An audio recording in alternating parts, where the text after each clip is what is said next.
Brahim Diaz mendaftarkan selebrasi khasnya sebagai merek dagang. FIFA bikin gebrakan dengan menghadirkan halftime show pertama dalam sejarah Piala Dunia. Berbagai duel sengit telah terjadi dari Liga Eropa hingga Konferensi League. Bagaimana hasilnya? Mari kita simak baik-baik. Yuk kita bahas.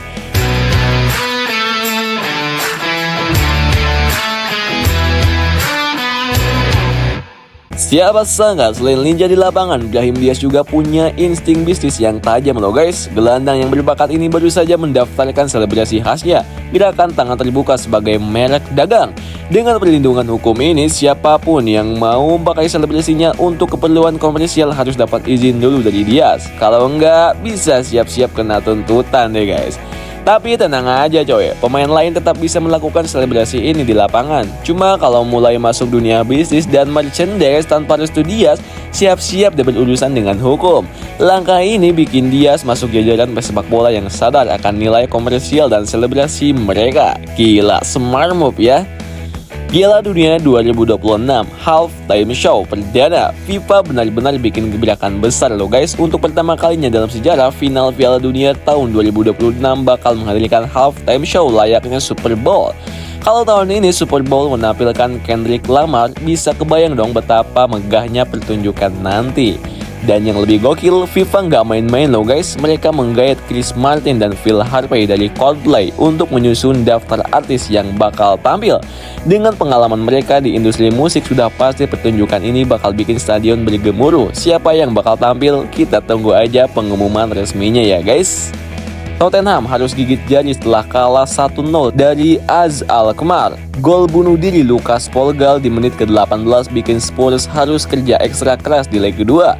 Meski berusaha menebus kesalahannya, Spurs gagal mencatatkan tembakan tepat sasaran di babak pertama. Jadi bisakah mereka membalikan keadaan di kandang? Nanti kita lihat aja ya guys. Roma menang dramatis atas Athletic Bilbao. AS Roma sukses mengalahkan Athletic Bilbao 2-1 berkat gol kemenangan di masa tambahan waktu. Roma sempat tertinggal lebih dulu setelah Inaki Williams mencetak gol sundulan, tapi Angelino menyamakan skor sebelum Eldor Shomurodov mencetak gol penentu kemenangan. Bilbao harus bermain dengan 10 orang setelah Yeray Alvarez diusir wasit, yang membuat Roma makin leluasa menguasai permainan. Manchester United ditahan imbang Real Sociedad. Joshua Zirkzee sempat membawa United unggul, tetapi Mikel Oyarzabal bikin Sociedad menyamakan skor 1-1. Laga makin menegangkan saat Sociedad terus menekan, tapi Andre Onana tampil heroik dengan penyelamatan krusial. United masih jadi satu-satunya tim yang belum terkalahkan di Liga Eropa musim ini. Fiorentina takluk 2-3 dari Panathinaikos. Laga panas di Athena berakhir dengan kemenangan tipis Panathinaikos. Fiorentina harus bekerja ekstra keras di leg kedua setelah tertinggal agregat. Bisa comeback di Florence? Kita lihat nanti ya guys.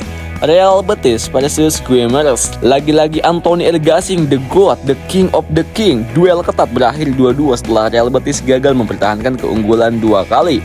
Anthony Elgasing berkontribusi dengan 1 assist, sementara gol-gol Guimares bikin pertandingan makin sengit. Semua bakal ditentukan di leg kedua di Portugal nih guys.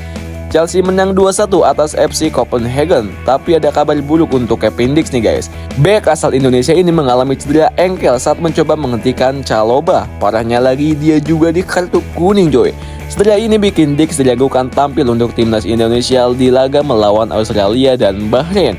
Jadi apakah Garuda harus cari opsi lain di lini belakang? Kita tunggu update selanjutnya ya guys. Persaingan di kompetisi Eropa semakin panas. Tottenham harus berjuang keras di leg kedua. Roma dan United berusaha mempertahankan keunggulan, sementara Fiorentina dan Betis masih punya peluang untuk membalikkan keadaan.